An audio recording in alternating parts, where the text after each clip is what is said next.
Bishop Jackson. I'm glad to be a part of this program today. Thank God for my wife being in town. That's my wife sitting on the corner there. You can just wave at her.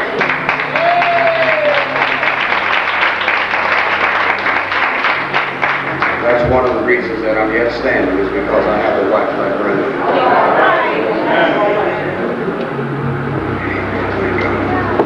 I'm here to introduce the messenger of the hour,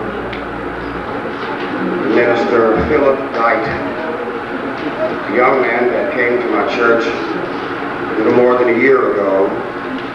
He had been there on several occasions, I think, to visit and to speak. It so happened one day at the altar as I prayed, the Spirit of the Lord began to move on my heart about he and his wife, about the two of them. And I began to pray for them, lay hands on them. The Lord revealed precious things to my heart as I prayed. Certainly I did not know them well, so I could not have predicted what I would say, but the Spirit of the Lord knew and knows all things. Right. And as I prayed, he recognized that the only way I could do that is because the Lord had revealed it to me.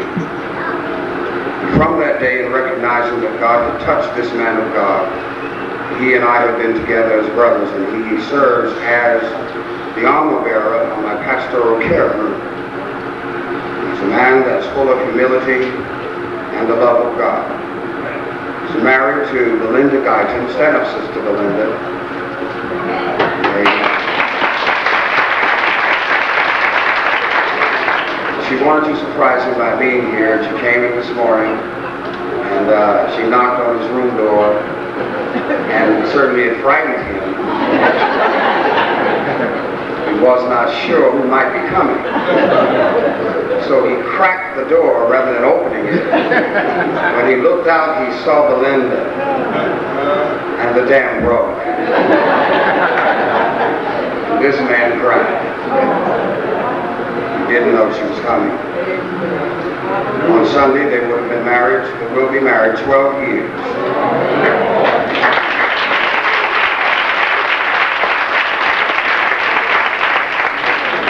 That union, they have two children, Jarrell and Jasmine. He's a member of the United States Air Force, and he has a heart for God's work. After the solos would have finished singing, Brenda, you will be in the hands of Minister Phillip Guyton. Let's say amen. Amen.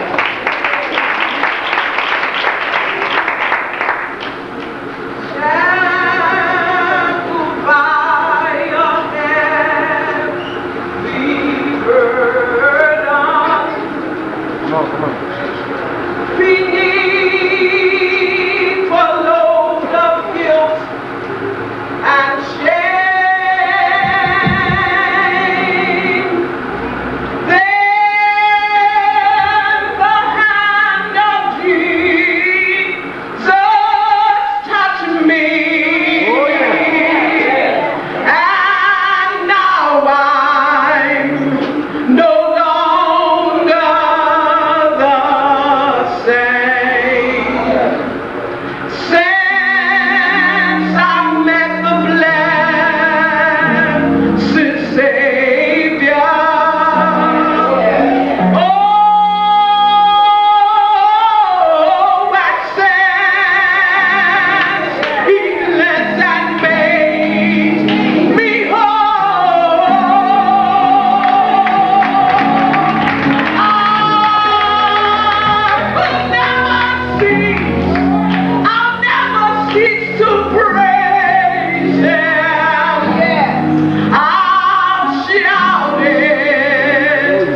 Praise the Lord, everybody. Praise the Lord, everybody.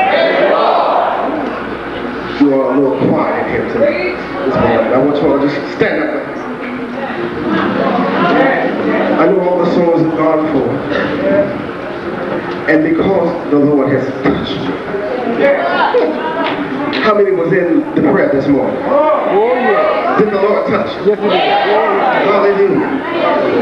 And because God touched you, He's been blessing me. And blessing me. We've been in their classes, they were talking about just getting to the right place. And God will bless you. There's a song that's on my heart and it says, every time I turn around, He's blessing me. Every time I turn around, He's blessing me. Every time I turn around, He's blessing me. The Lord, He's blessing me. Anybody out there that's been blessed the Lord, I'd just like you to just join in with me and sing the song from the depths of your spirit and say, every time I turn around, He's blessing me. It's not going to work until you turn around. Turn around.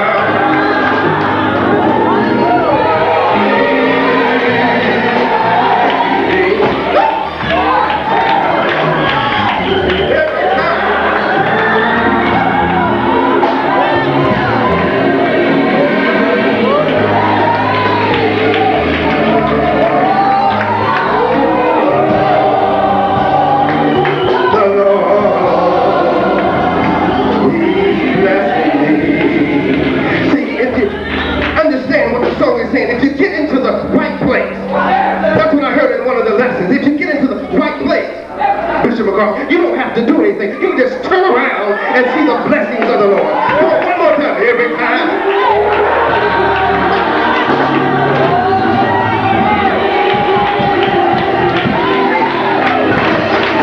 Point to yourself. Turn around.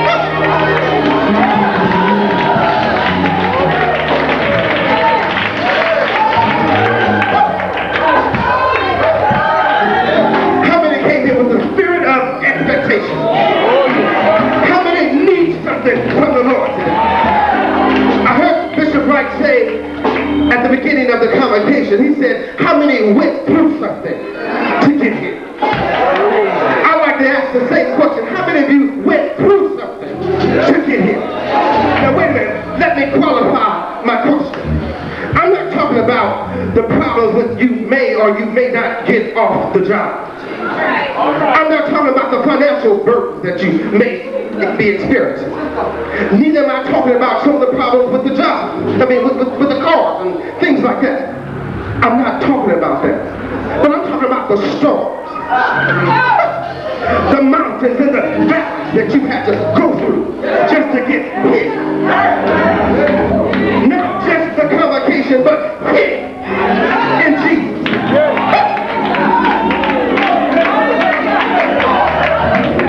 So I ask the question again. How many went through something?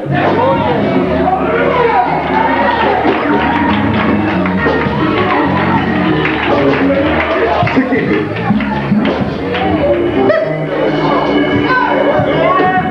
You all just have to excuse me.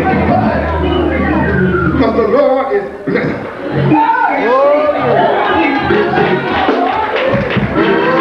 He's blessing me. He's blessing me. I I was sitting here and I was listening to what was going on, and I was thinking about the song that every time I turn around, God is blessing me, and then the thing that I've gone through just to get here. And I thought about the problems of life. And my mind went to Acts 26 and 2, where Paul was locked up. He was bound, couldn't get out. He was in a bad situation. And then King Agrippa came and asked him a question. He said, "Oh, Paul, can you tell me where you are now in your thinking, in your capacity?" And Paul answered and said, "Oh, King, I think myself happy." He was saying it didn't matter what my problems are, what my situations are, how bad and dark and dim the future may look. I can just think on what God has already done, and I can get happy about it. Now see, we say the same thing, but we just updated it a little bit. We say, when I think of the goodness of Jesus and all that He's done for me, my soul. Point to yourself as you can say it, my soul. My soul. Cries out. Cries out. Hallelujah. Hallelujah. Hallelujah. Hallelujah.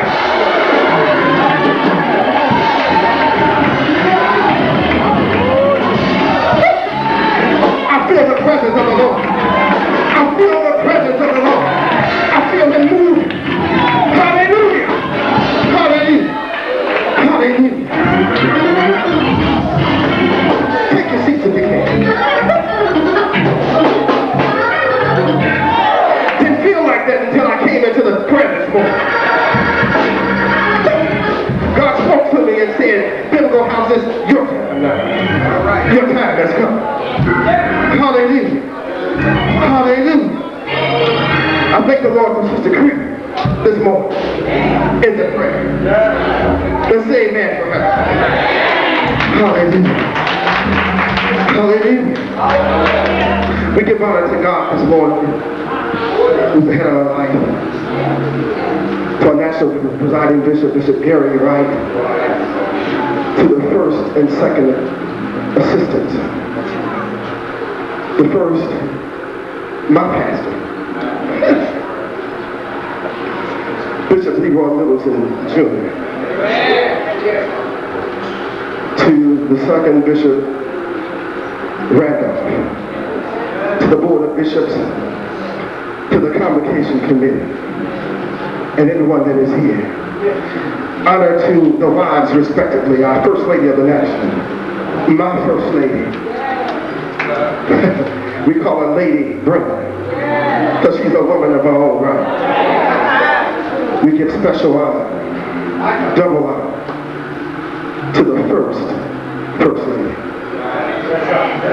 To the first Lady. Somebody ought to catch on to this. To the first Lady. Lady Gertrude Jackson. Let's give her another hand. Oh, we can do better than that. If it was not for her, we would be where we are today. Hallelujah. Hallelujah. Hallelujah. Give me a second. We tip our hat to you. Hallelujah. Hallelujah. Hallelujah. You don't have to stop that. Let's give us a hallelujah.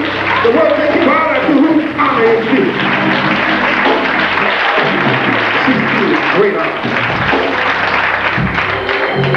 And I would be totally remiss if I did not acknowledge Sister Preacher on yesterday, my reader. Heard one of the, I think it was Bishop Wright said, a good thing.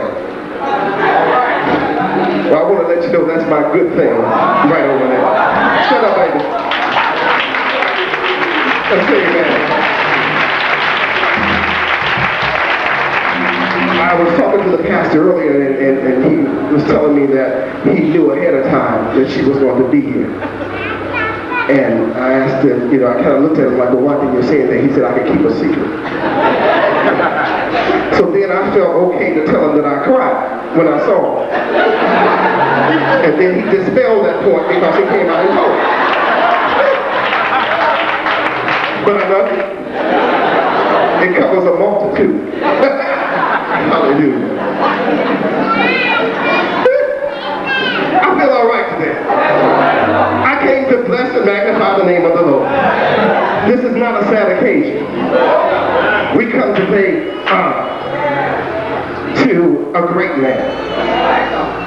A great, great man. Bishop Dr. Alphonso Jackson. I come to eulogize him. I took our time and looked that word up. Eulogize means to speak well of. So I come to eulogize him. I come to speak well of him. Bishop Jackson was the forerunner to where we are now. He laid the foundation. He put the framework together. He is likened unto Christ in some respects because he was the sower and the seed. To many of us in here, he was your King Uzzah. He was your strength in God.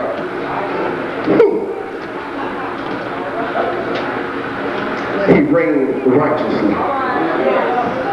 And although he was many different things to many different people, we can all agree that he was one thing to all of us. He was our Moses. God utilized him to bring us out of Egypt.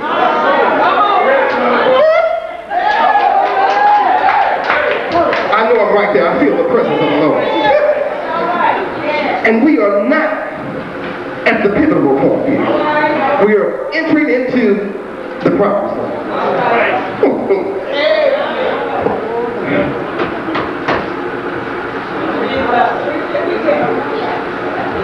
The Lord is here to He's bringing us out. Some of us may ask, well, maybe look at me and say, well, yeah, you're a newcomer. How can you say us? Well, we've all had an Egypt. We've all had our personal fellow that we have to deal with. God just allowed it to be so that Bishop Jackson went down into South Carolina. And then God led me over to Biblical House. And I got in touch with this man. One of the ministers that worked along with Moses. And he began to minister unto me and tell me that you can come out of Egypt. Hallelujah.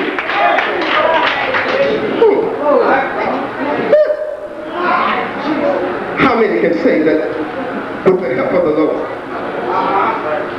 you're Moses, in the person of Bishop Alphonso Jackson? How many can say that he brought you out?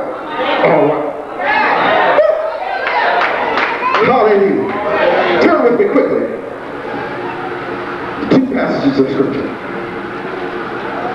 The first is found in the book of Exodus. The 3rd chapter. Verses 1 through 5.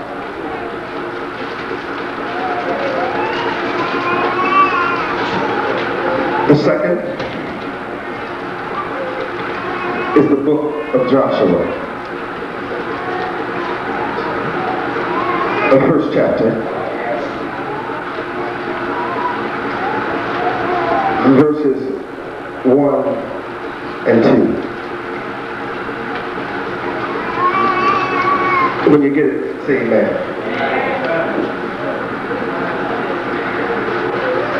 I'd just like to thank the Lord for the bishops that did exactly what the song said. They took the time to pray for me. Thank you, Bishop Williams. Thank you so much. Bishop Littleton, thank you.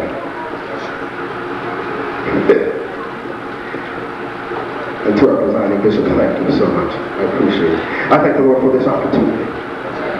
Not everybody gets an opportunity like this. Amen. That's why I had to take out time and sing the song that every time I turn around, God is blessing me.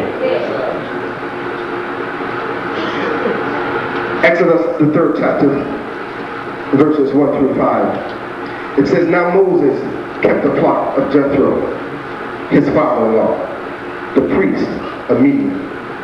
And he led the flock to the backside of the desert, and came to the mountain of God, even to Horeb. And the angel of the Lord appeared unto him in a flame of fire out of the midst of a bush. And he looked, and behold, the bush burned with fire, and the bush was not consumed. And Moses said, I will now turn aside and see this great sight, why the bush is not burned. And when the Lord saw that he turned aside to see, God called unto him out of the midst of the bush and said, Moses, Moses. And he said, Here am I. And he said, Draw not nigh hither. Put off thy shoes from off thy feet. For the place whereon thou standest is holy ground. Joshua, the 1st chapter, verses 1 and 2. It said, Now after the death of Moses, the servant of the Lord, it came to pass that the Lord spake unto Joshua, the son of Nun, Moses' minister, saying, Moses, my servant, is dead. Now, therefore, arise and go over this Jordan. Somebody say, this Jordan. This Jordan. Thou and all this people unto the land which I do give to them, even to the children of Israel. The key verse from a text. It's coming out of the 3rd chapter of Exodus, verse 5. And he said, Draw not nigh hither. Put off thy shoes from off thy feet. For the place whereon thou standest is holy ground. Subject this morning. I'd like you to turn to someone and repeat these words. God said, take your shoes off. Father, in Jesus' name, we thank you now for this glorious opportunity to stand before this your people to declare your salvation. We pray, God, that you would now speak, God. Speak as never before. Speak words of wisdom, words of understanding, words of deliverance, oh God, in the name of Jesus. Lord, speak to this your servant, oh God. Speak, God, so that I may speak with clarity, with understanding, and with a vision. And Father, we pray that at the conclusion of this service, oh God, that you will have been glorified, your name magnified, and this your people edified. In Jesus' name we pray. Amen. In this passage of Scripture, we talk about the subject of man Moses. He is the forerunner. He is the one that laid the foundation. He is the one that made a way of escape by obeying God's word. Now, Moses was here in this particular area and on the backside of the mountain. He was tending to a flock of sheep.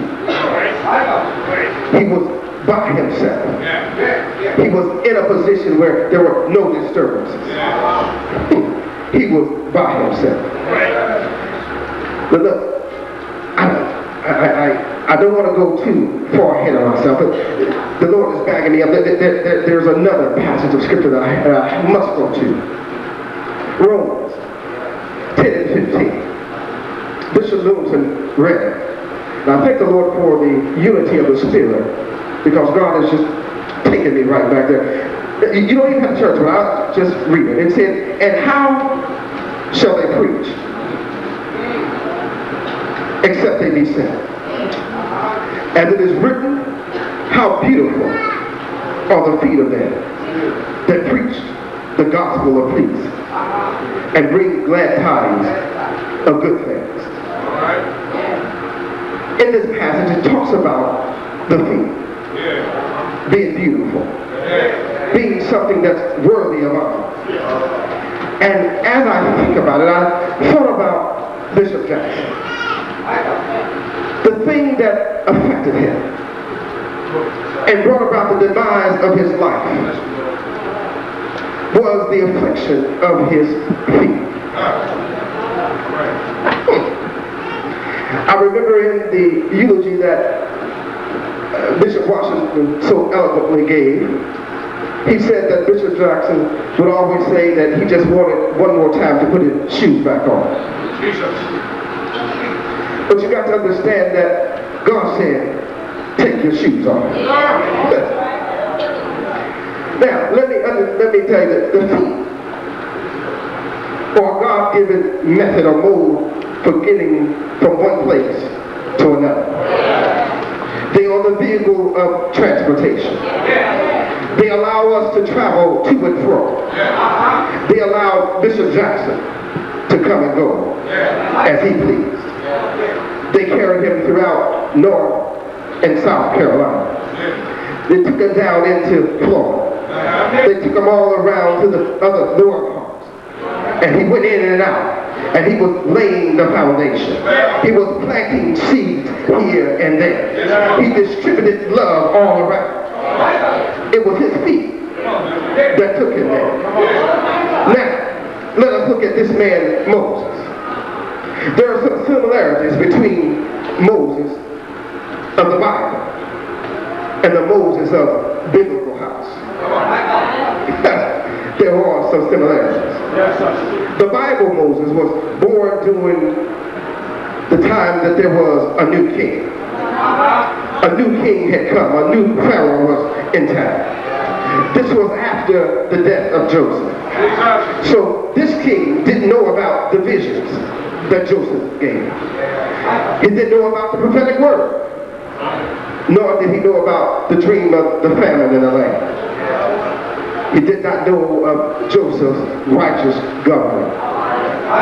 All this king knew was that there were some children, the children of Israel that were out and they were being prosperous. They were being blessed. And they multiplied greatly. This brought about jealousy. The king was jealous of them. And I want to let you know that he was jealous because of the blessings of God. People know when you are touched by the hand of God. They can see the blessings all over you. And they become jealous. I want you to know that jealousy is a terrible thing. Jealousy is a bad thing. I want you to know that jealousy will cause conflict in your life. Jealousy will make you treat the righteous people wrong. It will cause a disturbance, Bishop McCall. It will cause a disturbance in your pneuma, in your spirit. It will cause your spirit to be stillborn. Hallelujah. It will disturb the soul. It will hinder the renewal of it. So the Bible said, be ye transformed by the renewing of your mind. It will hinder that. Jealousy will do all of that. It's a terrible thing. Jealousy will even affect your soul. It will affect the body. It will stop the dying process.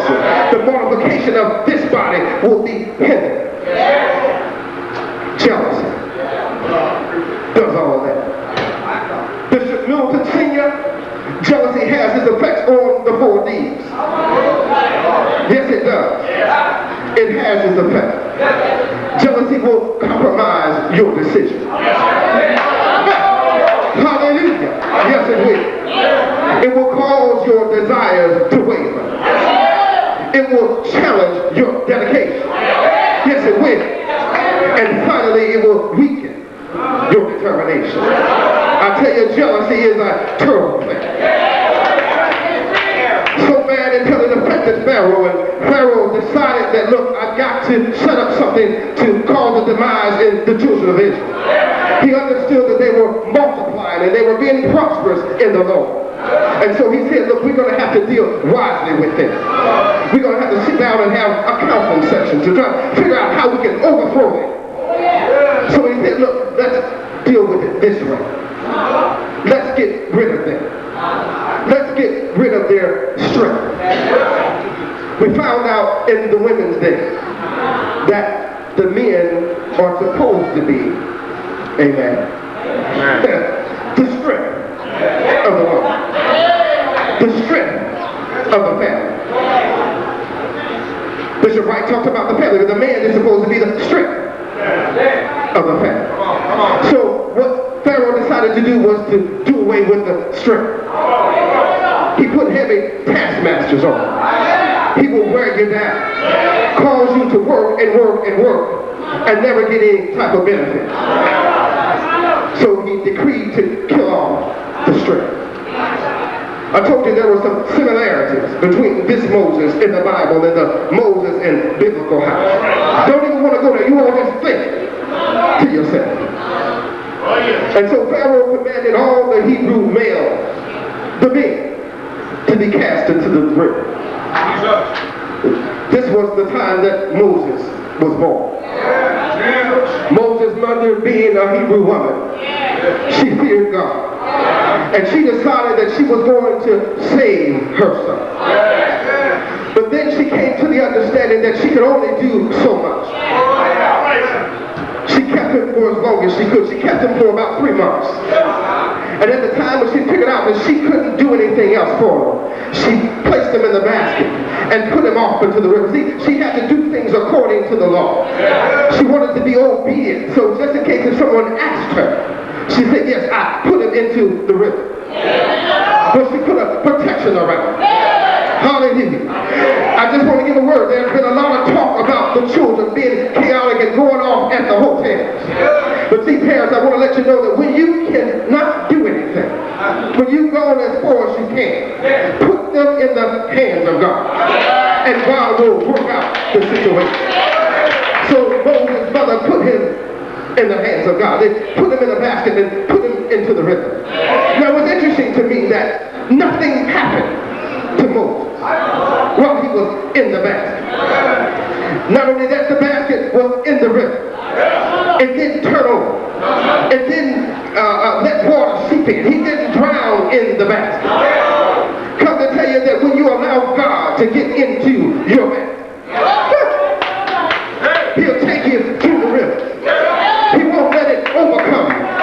He'll take you through the wall, through the mountains, over the mountains, if you allow God to get into your bed. So therefore, Moses' mother put him in the hands of the Lord. Not only that, while he was there, his sister stood up and she watched what was going on. No doubt she thought, what is wrong with this woman? But his mom had already prayed. We sang the song, somebody took the time and prayed for me. Prayer makes a difference. Prayer changes things. So the mother put it into the wall. God allowed the basket to stay. He allowed it to flow. Allow it to sail where God bidded it to go. There wasn't a sail on it. There wasn't a motor attached to it. But God somehow got into the basket and took it on where it was supposed to be. And then it landed in the thicket, right on the doorstep of Pharaoh. The Lord allowed his daughter to come out and be bathing in that area. And she saw him and she heard the baby cry and compassion came out of her. And she asked for the baby's life. She wanted the child to live. So she took Moses into Pharaoh's house. Come to tell you, God will make your enemies your footstool. He'll cause your enemies to bless you.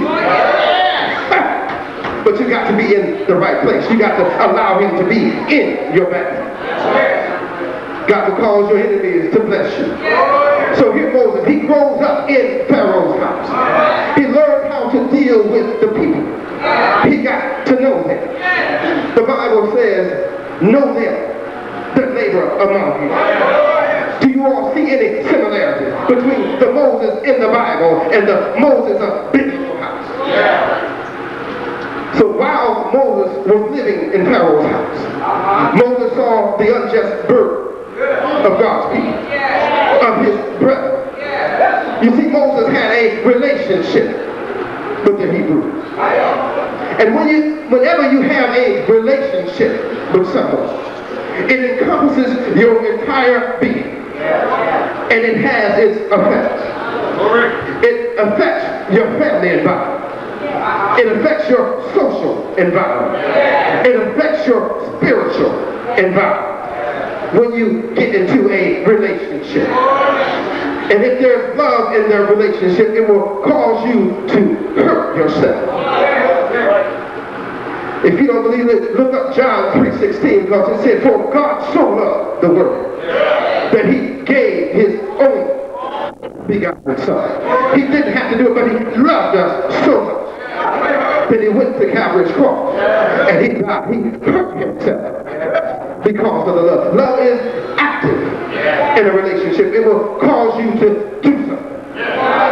It will come and make you leave your comfort zone and go out into the wilderness. I want you to know that love will cause all these things to happen. And now this passage of scripture bring you up to the 3rd chapter. It said, and now Moses, he kept the flock of Jethro. And while he was there, he was out on the back part. And then it goes on to let you know that God got his attention. The Bible says that God got his attention. Many times we sing a song and it says, I came to Jesus just as I was, weary, worn, and sad. I found in him a resting place, and he has made me glad. But the fact of the matter is, where the song said, I came to Jesus. I came. John 6:44, it says, no man comes unto the Father unless he draws him. I want you to know and understand that the very word Moses means to draw. So this is the point here. God drew him. Think about Bishop Jackson. I talked to the various ones and I got a little insight on how Biblical House came about. I want to let you know that the Moses of our day, God drew him. He drew him out by himself. And God began to speak to him. God began to speak to him through the fire, through the trials of life, through the deliverance, through the setbacks, the disappointment. God began to speak. But God had to get him all by himself. And then it says in this passage that then Moses turned aside. You got to get to the point that where you forsake things. You have to have focus. No interferences. The obstacles in your life, you have to set them aside. I heard a quote that said, obstacles are things that you see when you take your eyes off of your goal. So God wanted him to get rid of the obstacles in his life. And when God recognized his attention, his discipline, his focus, God began to speak to him. God told him, Moses, take your shoes off. God began to deal with him about his feet. I want you to know in Genesis 18:4, this is where we hear the first thing about the feet washing, where it talks about how the traveler will go to and fro. And when he comes to the master's house, the master will send a servant out to minister to the feet. It was something because there was dust and heat in in the eastern climate. And washing of the feet while upon entering the house was an act of respect, an act of honor to the guest. But when done by the master of the house, it was an extra special mark of honor. And this is the thing that happened to Moses. Moses was there in the presence of God. And the Lord said, Moses, take your shoes off.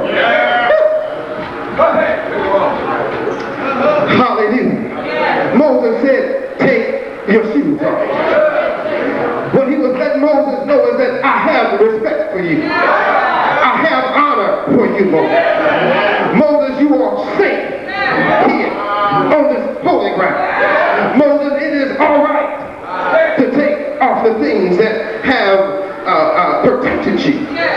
Take off the things that will cause a comfort there to be here. So therefore, Moses, you can take off your title.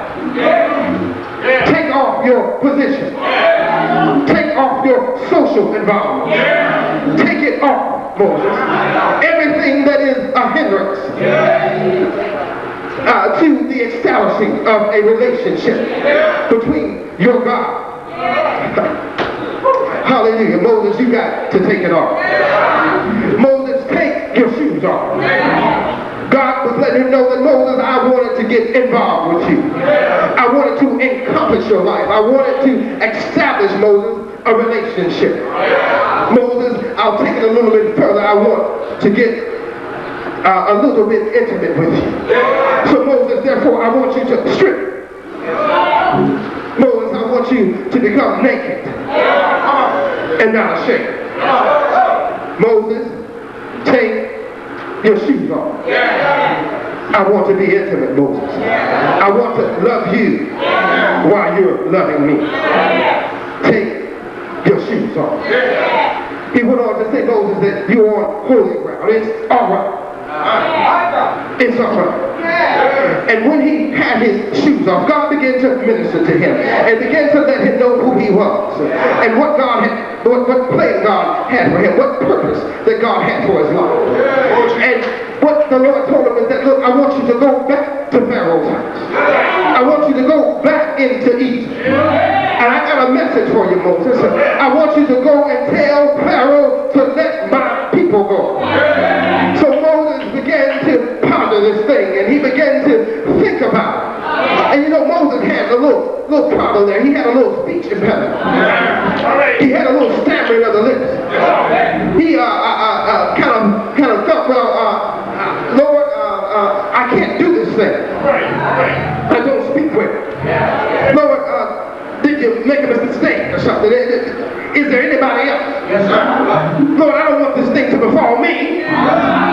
Lord, I'm not able to do it. Lord, I have no voice. They won't hear me. You understand, Lord, that a prophet is of no recognition. They have no one in their own home. Moses said, God, I cannot go back. The Lord said, Moses, if you go, I will speak for you. Moses says, go, I'll do the work. I can hear him say that, Moses, this battle is not yours, it's the Lord's. Moses, just do what I tell you to do. Moses said, look, Lord, what am I going to tell him? He said, tell him, I am. I am. I am. Hallelujah. So therefore Moses accepted the challenge.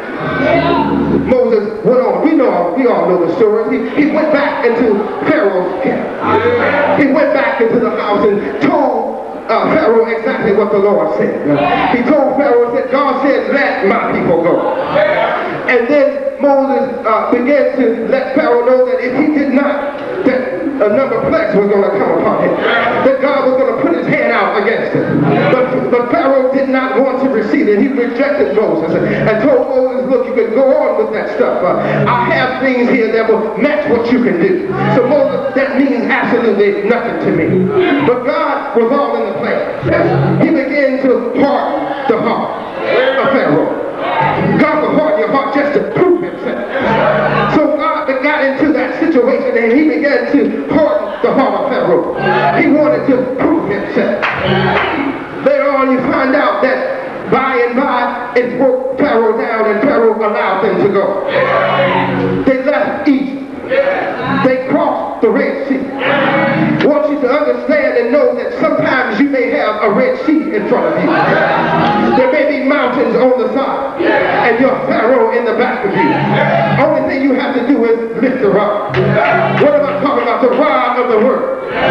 If you take the Lord along with you, everything will be all right. He'll make your pathway straight. He'll make a way of escape for you. So Moses went through the Red Sea. Not only that, he went through the wilderness. I want you to understand that there's going to be a time where you don't understand what's going on. But God said, if you just move when I tell you to move, don't ask any questions. I'll make a way for you. He said, when you see the light, walk therein. So God put a pillar cloud by day and a pillar cloud by night, and a pillar cloud by night. He was making a way for them. He said, if you just move when I want you to move, it's going to be all right. One of the problems is that they got into a situation, a place where they were conquered, a place where they didn't want to move. But then God had to send his messengers out to let them know it's time to pack up, boys.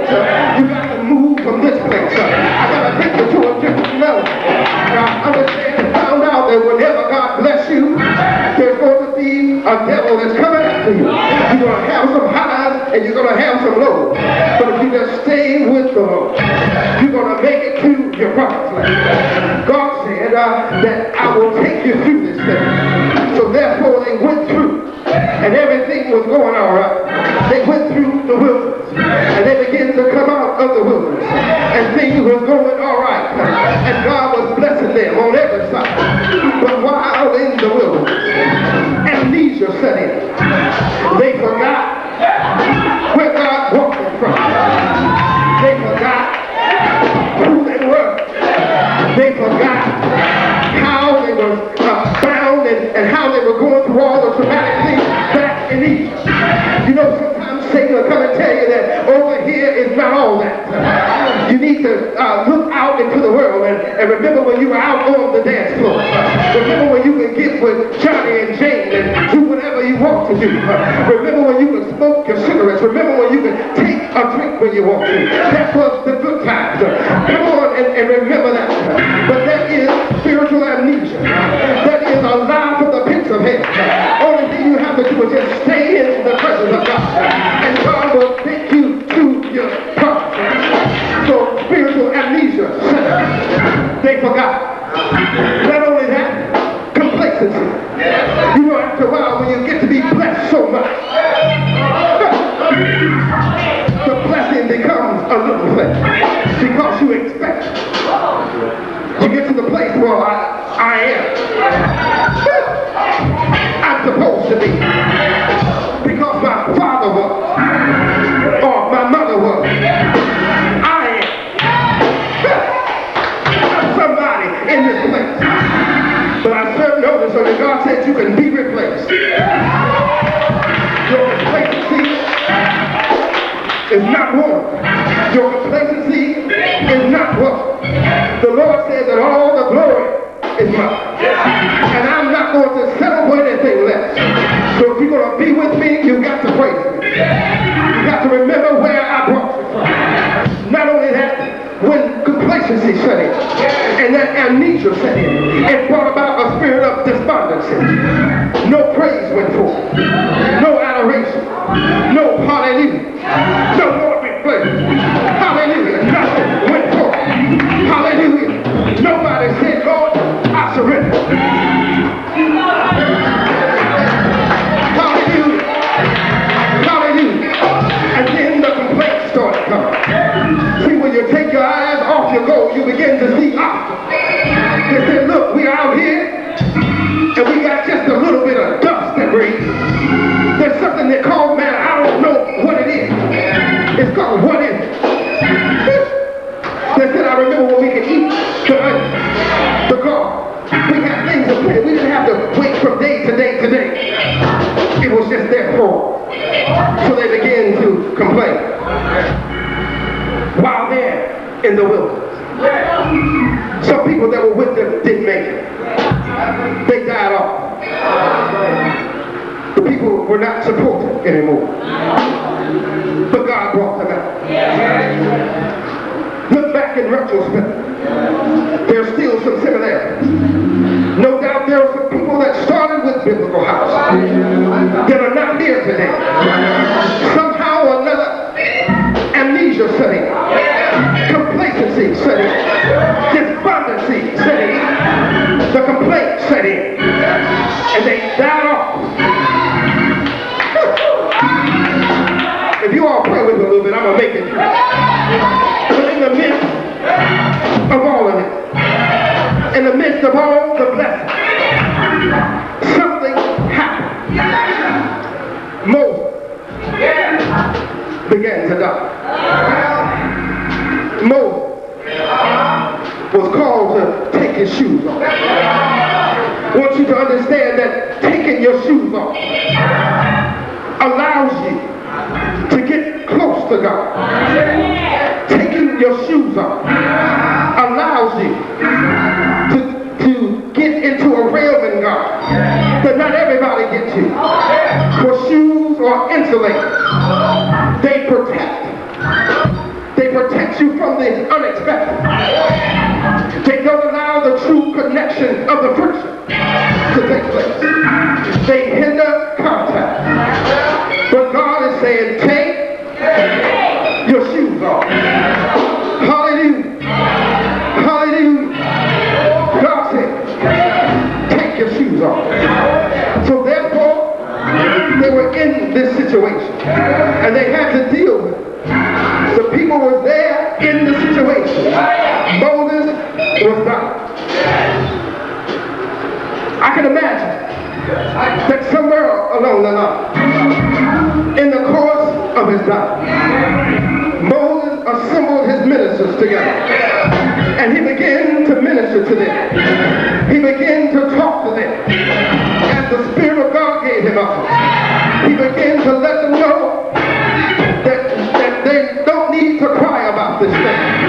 That God had already made a way.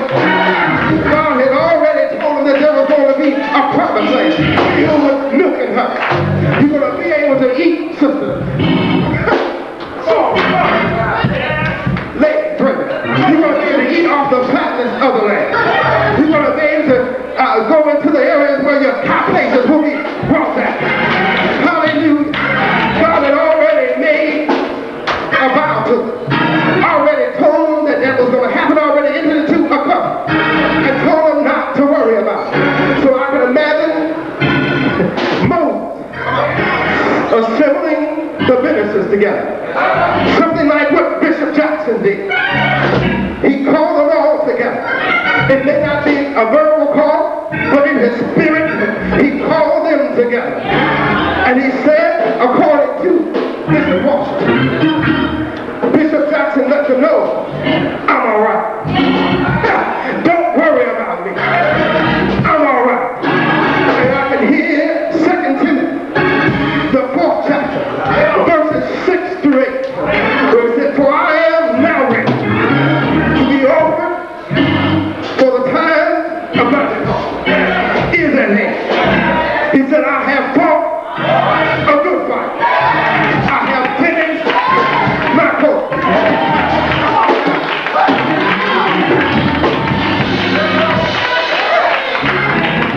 I finished my course. I have kept the faith. In his book, he's talking about the promise land. His book, there is laid up for me a crown of righteousness, which the Lord, the righteous judge, shall give me at the day, and not to me only, but unto all of it, unto biblical house. Also, that love his appearance. I want you to understand that God had already made provision. God had already done this thing. So I can hear the word reverberate in my spirit of Bishop Jackson saying, I'm all right. Don't worry about me. Don't cry over me. I've already decided that I'm ready to go. I can take my shoes off. I want a closer relationship with God. I don't want anything to hinder me. I want to get into the place where I can love him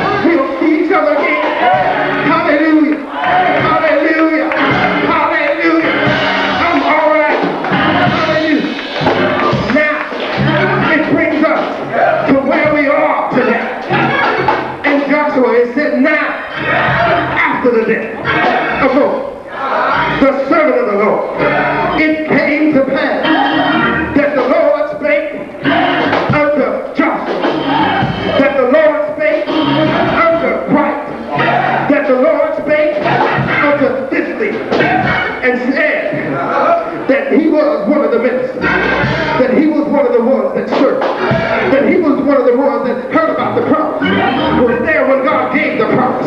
He was there throughout all of it. It said, Moses, my servant, is dead. It said, now, therefore, would you all allow me to just personalize this thing? It says, now, see, we got to get rid of these titles here.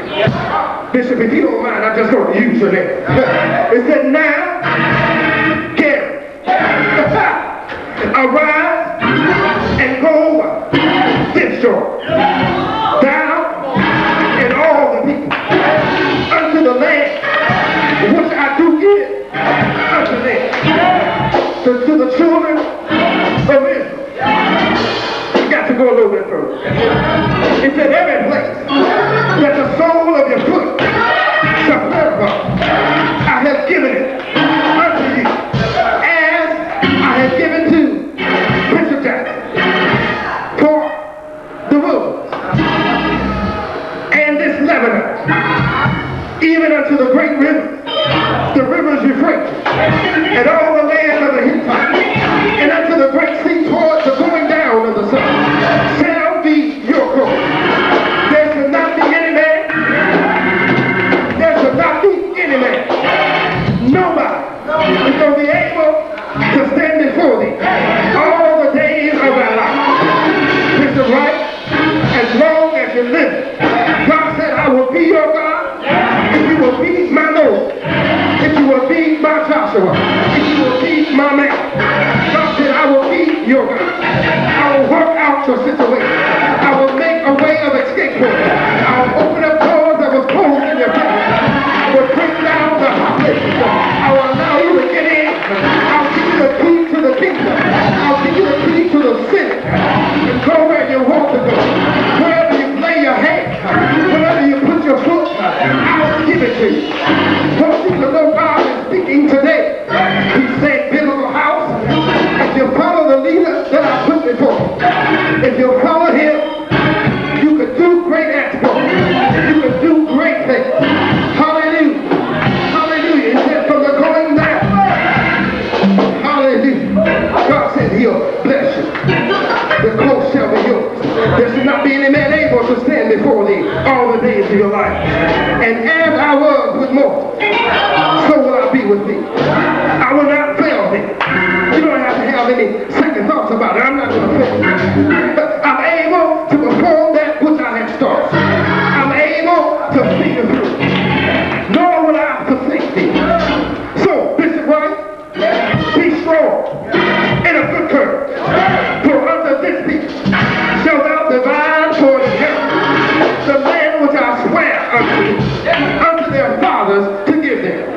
Only be thou strong and very courageous, that thou mayest observe to do according to all the law which Moses my servant commanded thee. Turn not from it to the right hand or to the left, that thou mayest prosper. That thou mayest prosper. Bishop McCormick, that thou mayest prosper. Wheresoever thou goest. Biblical house. I want you to know, God said, take your shoes off. Everything that is hindering you from getting to God. Everything that is stopping you from making the right connection. Everything that is a burden to you. Everything that is protecting you. That's separating you from the presence of God. Take it off. Now look, I want you to catch something here. In the 3rd chapter, I'm almost done, of Exodus, it says, when Moses turned, he turned aside to see this great sight. And while the bush was not burned, It said when the Lord saw that he was hurt, God called out unto him out of the midst of the bush and said, Moses, Moses. And he said, here I'm out. This is the point I want you to catch right here. And he said, draw not nigh hither. In other words, don't move. Don't go nowhere. If you stay right where God got you. Don't throw up your hands and say, I throw in the towel. This is Joshua here.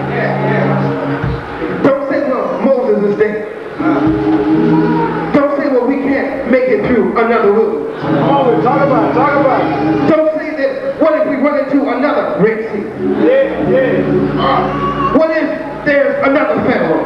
There you go. Don't think I can handle much more. God said if you just stay in the basket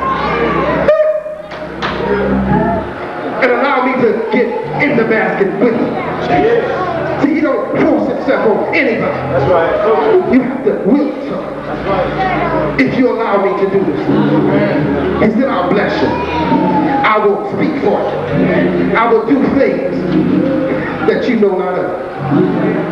He said, just as I was with Moses. Just as I was with Moses. I will be with you. I will be with Joshua. Only be thou courageous. Don't go off to the left. Don't mess up. Don't mess up. Don't leave the covenant. Don't commit spiritual adultery. Don't mess up. I just come to tell you, as a king, that I spot the land.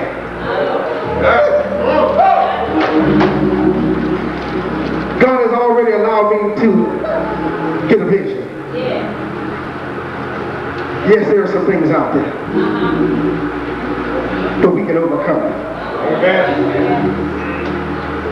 Question to you. Whose report will you believe? I'm on with it.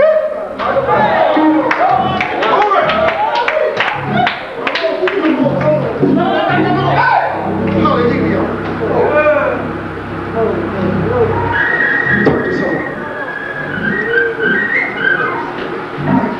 and just encourage them.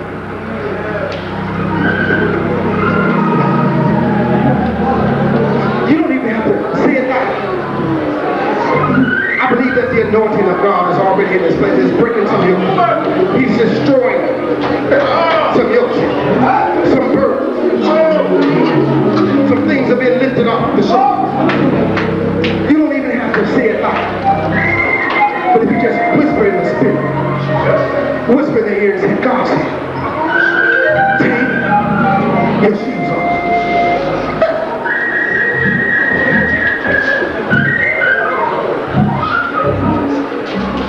I don't see anybody moving. I don't believe they hurt. We are Cushites. We are black folk. We come from Africa. And I heard this morning that they are loud.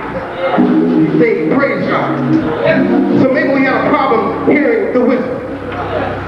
So just look over and tell somebody as loud as you can. Say, God said, take your shoes off.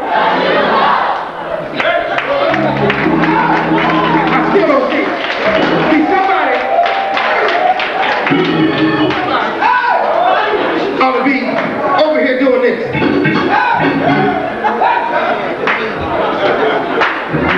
Don't want nothing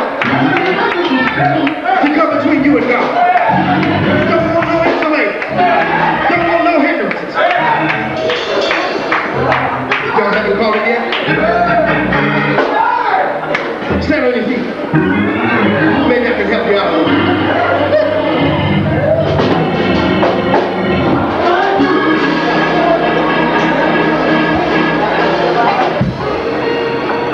The things a hindrance to you. Look in your spirit in retrospect. Examine yourself. The thing that is an insulator. The thing that's keeping you from having a real intimate relationship with God. The thing that's stopping you from being naked before the Lord. And see, I want you to understand something. Moses left because he got into a situation where he couldn't stand to see his brethren abused.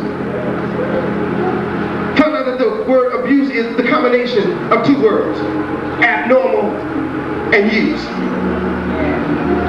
Abused that was used abnormal. That's right. So he did something. Love will cause you to do something. In a relationship, it will cause you to act, to respond, to hurt yourself. He fought off somebody, killed the man in the process, and the guilt was there within him, and he ran out for safety. And then here comes God and tells him to take his shoes off. What he was saying is, Moses, you're already naked. The thing that you're trying to cover up, I already know about. Only thing I need you to do is just confess. The word confession means to agree with what God has already said. If this ain't happened, nobody else has happened me. Now, think about it. In your spirit, reach down and take your shoes off. Come on. Go in deep into your spirit. The little hidden things, the iniquities that nobody else know about. It's just between you and God. Take it on. Be willing to expose yourself in the presence of God. Be willing to allow Him to become intimate. To establish a relationship. To get involved in your life. To make love to you. In order to do that, you got to take. If you're going to do it right, you got to take. Come on, somebody. Take your shoes off.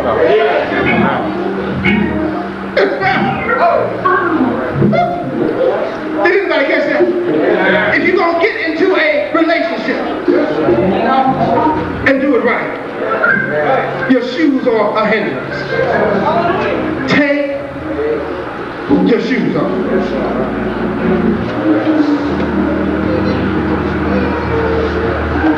Somebody's getting it. You get to praise God right where you are. Look in retrospect. And ask God to help you. Take your shoes off. Bless you, Jesus.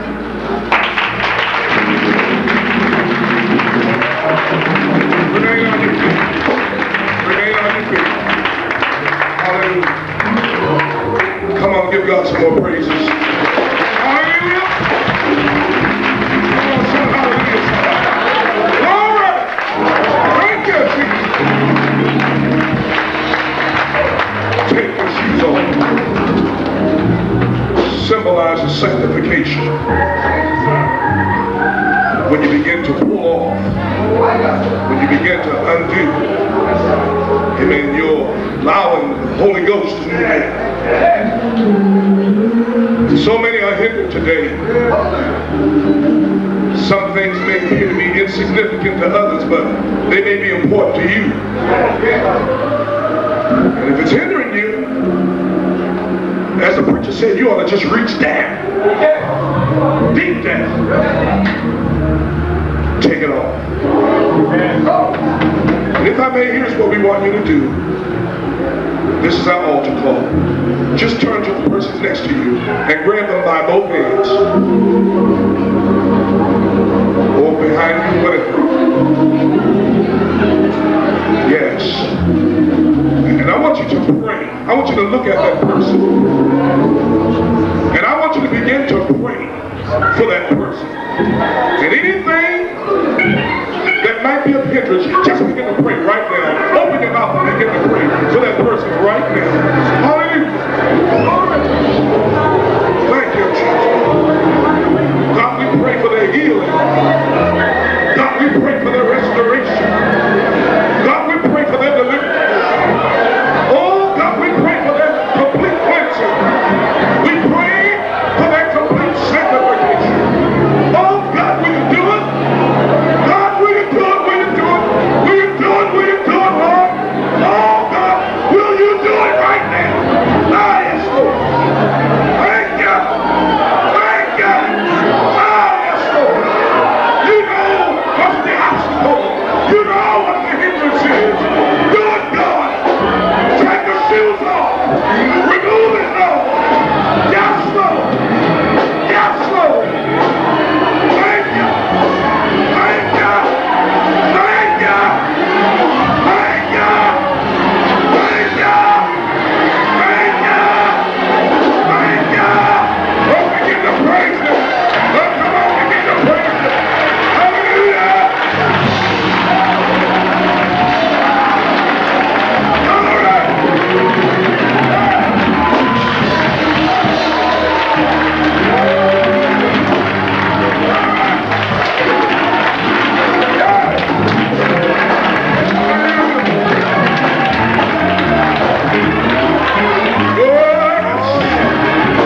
When you begin to take it off, something happens.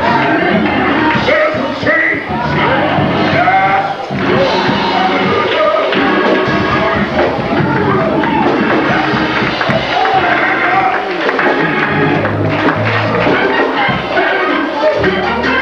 Did you enjoy that word today? I don't know about you, but I still wake up some mornings, middle of the night. My wife and I, we talking. I say, I still can't believe. I'm talking just a few days ago. I said, I still can't believe he's gone. I said, he's still hard to grasp. Amen. I love that man, Mr. Jackson. Nobody else can give me a chance. He traveled long distance to get up with me.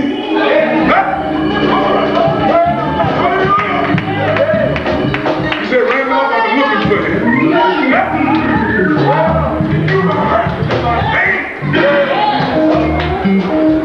Invited me to come on over. Praise God. I know the hour is late. Amen. But Bishop, if I may, I just want to sing a portion of this. Amen. In memoriam. The song says, your tears, oh, temporary relief. Your tears, just a relief